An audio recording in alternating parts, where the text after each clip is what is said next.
В маленьком городке, спрятанном среди старых улиц и потемневших от времени домов, одним из таких домов был деревянный дом Марии Сергеевны. Этот старый дом вмещал в себя множество воспоминаний, заключая в своем сердце истории, накопившиеся за долгие годы. Он стоял на углу небольшой улицы, и каждый его уголок хранил в себе аромат свежей выпечки, шум смеха и разговоров, а также тихие вечера, полные тепла и доброты. Мария Сергеевна была заботливой женщиной, и за эти годы ей удалось создать поистине уютное место, где всегда было радостно и весело. В этом доме всегда собирались соседи, а сам дом стал символом дружбы и единства в общине.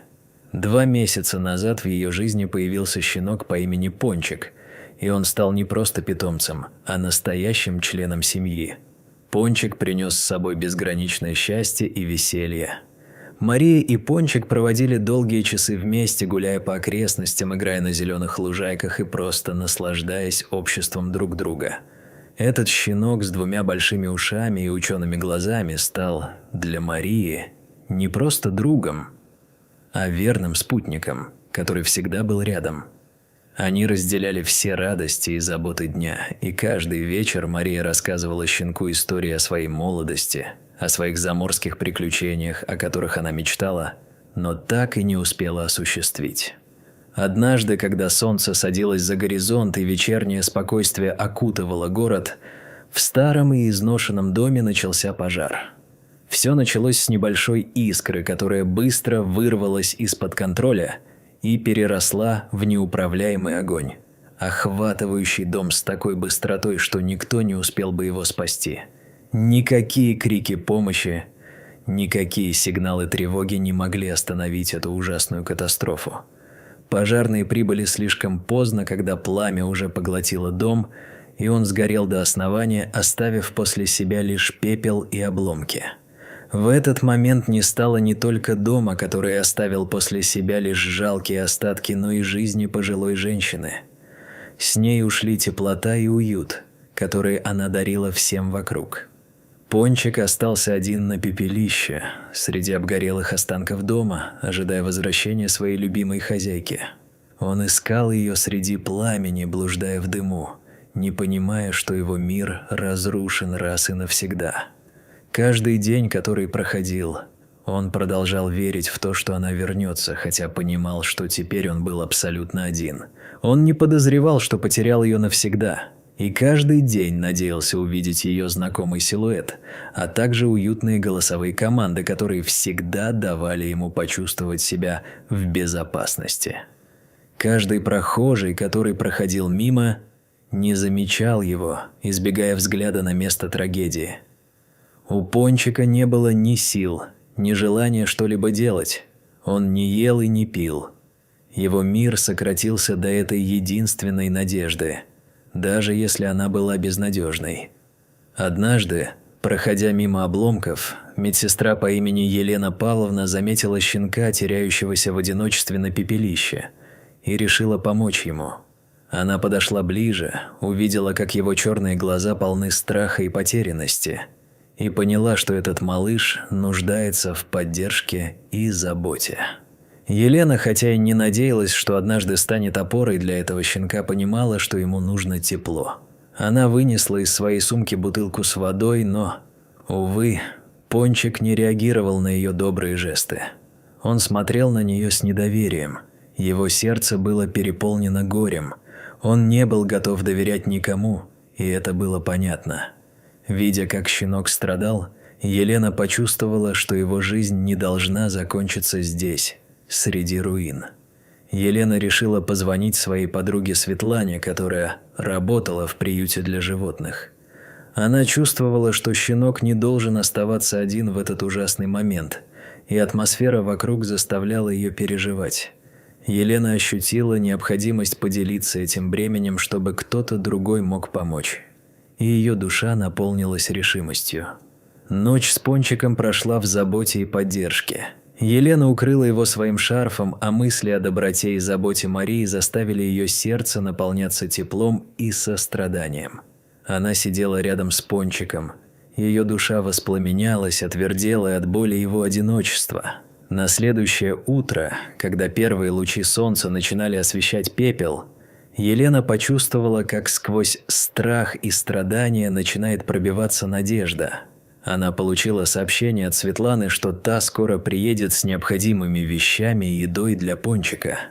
Елена с нетерпением ждала этой помощи, полная надежды на то, что сможет изменить положение щенка и вернуть ему желание жить. Однако, когда работники коммунальных служб пришли убрать пепелище, Елена была шокирована, услышав, что дом был продан и будет снесен. Казалось, что все хорошее и доброе сгорело вместе с Марией, и она не могла поверить, что такое может происходить. С каждым словом работников ее гнев нарастал. Как можно продать место, где произошла трагедия, как будто ничего и не случилось? Она говорила, что это не просто дом, это была жизнь и любовь. Елена почувствовала, что время поджимает. Солнце вставало все выше, и с каждым проходящим мгновением угроза для Пончика увеличивалась. Внутренняя борьба охватила ее, и она знала, что должна спешить. В отчаянии Елена обратилась к работнику Ивана, умоляя его отложить снос, чтобы она могла спасти щенка и дать ему шанс на новую жизнь. Ведь это была единственная надежда на спасение и понимание. Она понимала, что у нее нет много времени, но была готова сделать все возможное ради Пончика. Иван, хоть и несколько недовольный, все же согласился дать ей больше времени, но предупредил, что бульдозер приедет позже. Елена с взволнованным сердцем побежала к Пончику, стараясь убедить его уйти. Его глаза смотрели с отсутствием интереса, щенок не хотел меняться. Это было более чем понятно. Он испытывал сильную травму и недоверие, страдая от потери. Сердце щенка было привязано к этому месту, к своей хозяйке. Каждый шорох, каждый звук был полон ожидания и надежд. Легкая надежда на то, что Пончик откроет глаза и вернется к жизни. Мгновения разрывали ее. Она вспомнила слова поддержки Марии о том, что любовь – это то, что связывает нас с теми, кто нам дороги, даже когда они ушли. Прибыла Светлана с едой и миской, но щенок все еще держал дистанцию. Это было более чем понятно. Он испытывал сильную травму и неспособность доверять незнакомцам. Светлана, как опытный работник приюта, понимала, что нужно сделать в данной ситуации.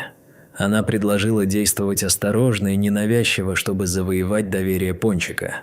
Елена решила спеть ему старую песню, с которой начиналась их связь с Марией.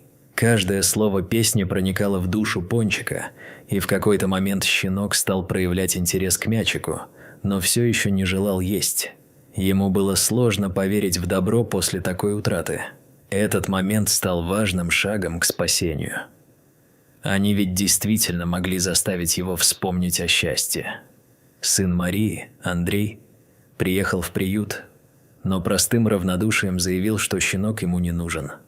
Его холодное безразличие глубоко оскорбляло Елену и Светлану. Та только усиливала их решимость спасти Пончика. Направив взгляд на Пончика, они понимали, что должны отдать ему шанс на новую жизнь, несмотря на то, что у него не будет непосредственного соперника. Елена и Светлана решили, что они отберут щенка, прошли мимо своего страха и бережно его заберут. Неся в сердце доверие к щенку, а также к любви, они решили взять его к себе, не оставив возможности переманить его обратно. Вскоре в приюте появилась Марина, коллега Светланы с ветеринарным набором. Она осмотрела щенка и быстро приняла решение о его лечении, давая ему успокоительное. Щенок, казалось, почувствовал тепло и поддержку и стал чуть более открытым к их доброте. Пончик начал есть, что стало настоящей маленькой победой. Даже это стало изобилием доброты, которую они проявляли к нему. Теперь они понимали, что у щенка есть шанс, и они должны сделать все возможное, чтобы его спасти. Они решили забрать Пончика в приют. Это была их последняя возможность решить эту прединфарктную ситуацию, натянув смысл жизни в нем и тех, кто проявил доброту. Светлана и Елена отправились в путь. И по дороге Елена шептала щенку слова утешения, которые ему были так необходимы в этот тяжелый момент. Светлана рассказывала, что приют переполнен, но для Пончика они найдут место. Елена размышляла о том, что этот щенок заслуживает большего, чем приют. Он не должен проводить больше времени в одиночестве среди холодных стальных решеток. Он заслуживает настоящую семью, ту, где его будут любить и заботиться о нем. Одно лишь мысль об этом придавала ей сил бороться за него. Неизвестность терзала ее, но она верила, что у них впереди есть возможность, и эта мысль придавала ей уверенность при каждом вдохе. Скоро Светлана получила звонок от Андрея, сына Марии, который вновь интересовался состоянием щенка, стараясь вернуться к тому, что ему не принадлежало. Елена почувствовала, как ее охватывает злость на его равнодушие и отсутствие заботы о матери и ее доме. Она понимала, что не может позволить ему забрать Пончика. Он стал символом любви Марии, а забирая его назад, он только усугубит свою собственную небрежность. Каждое слово, произнесенное Андреем, было как кол, который втыкали в ее душу. Они с Светланой решили, что сделают все, чтобы защитить Пончика, и не позволят этому разочарованию повториться, невзирая на горячие споры. В приюте Марина быстро организовала место для щенка, ставила капельницу и проверяла его состояние.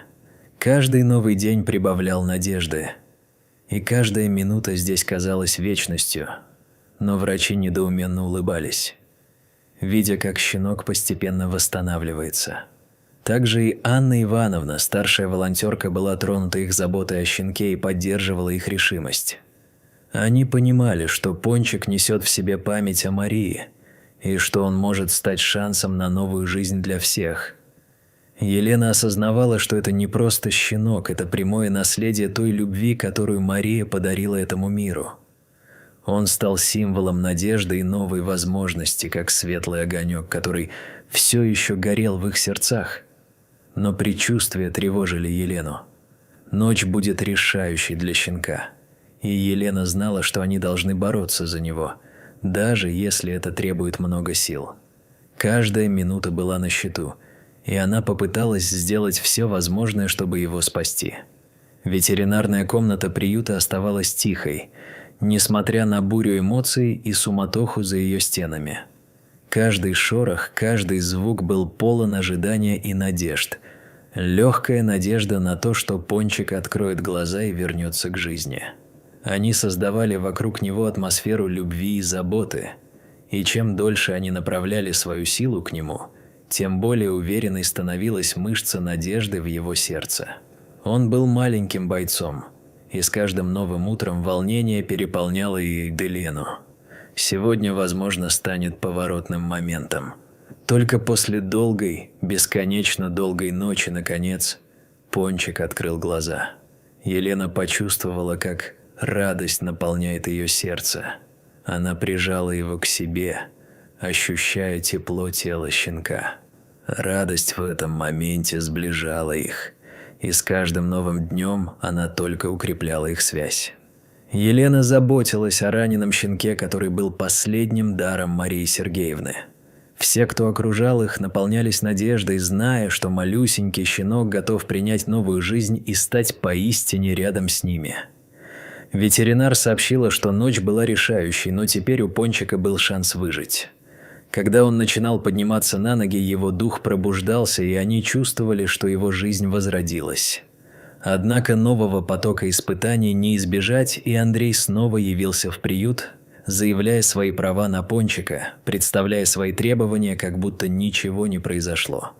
Его голос звучал с уверенностью, но тем не менее он не знал, что его равнодушие не смогло уничтожить ту связь, которая уже образовалась между Еленой, Светланой и щенком. Елена и Светлана противостояли ему с полным пониманием, напоминая, что его отказ от семьи и ответственности о Ильинсе был краеугольным камнем для всех. Они не могли стерпеть его притязаний, зная, что за всем этим скрываются лишь желания собственнических прав на то, что потеряно. В конце концов, несмотря на раздражение и гнев, Андрей оставил приют, признав свое поражение. Теперь настало время, когда Елена приняла решение. Ее выбор – забрать Пончика из приюта и найти ему новый дом – становился все более ясным. Интрига и неуверенность в этом решении ощущались в воздухе. Но Светлана и Анна поддерживали ее всей душой, понимая, насколько важным для Елены стал этот шаг. Через неделю, когда Пончик окреп, Елена привела его в свой дом, обладая нежностью, которая наполняла комнату. В их доме его ждали новая миска, мягкая лежанка и старый платок Марии, символ того, что ее любовь будет жить вечно и не угаснет. В этот новый рассвет, когда солнце осветило утро и принесло с собой тихий свет, Елена знала, что Мария смотрит на них сверху. Ее любовь живет в Пончике, и каждое утро, когда они просыпаются вместе, это становится свидетельством связи, которая преодолевает время и пространство. Пепелище прошлого рассеялось, но свет Марии остался в их сердцах, и любовь, в которую они были вплетены, продолжала создавать новый рассвет в их жизни. Елена была полна надежды на будущее, зная, что именно она теперь даст Пончику тот дом и ту любовь, которые так были нужны ему, а также обеспечит ему ту поддержку, в которой он так нуждался. Их жизни переплелись, и теперь перед ними открывался новый путь, полный любви, счастья и веры в лучшее.